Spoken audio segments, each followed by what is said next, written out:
T20 కెరియర్లో Nicholas Pooran 106 మ్యాచుల్లో బరిలో దిగాడు. 2275 పరుగులు సాధించాడు. అత్యధిక స్కోర్ 98 పరుగులు. నికోలస్ పూరన్ టీ20 కెరియర్లో 13 హాఫ్ సెంచరీలున్నాయి. టీ20లో నికోలస్ 152 ఫోర్లు, 149 సిక్సర్లు బాదాడు. 61 వన్డేలో ఆడిన స్టార్ ప్లేయర్ 1983 పరుగులు సాధించాడు.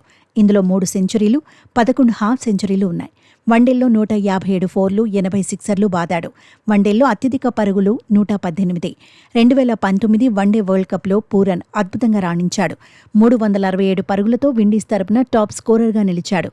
2019 వన్డే వరల్డ్ కప్లో 3 సెంచరీలు సాధించాడు. పొట్టి ఫార్మాట్లో వెస్టిండీస్ తరపున అత్యధిక పరుగులు చేసిన ఆటగాడిగా పూరన్ రికార్డుల్లో ఉన్నాడు. టీ20లో ఈ డేంజర్ బ్యాటర్ 2275 రన్స్ సాధించాడు. క్రిస్ గేల్ను ఓవర్టేక్ చేశాడు. గత టీ20 వరల్డ్ కప్లో 113 మీటర్ల సిక్సర్లతో స్టామినా చాటుకున్నాడు. వైట్ బాల్ ఫార్మాట్లో హార్డ్ హిట్టర్గా పేరు తెచ్చుకున్నాడు.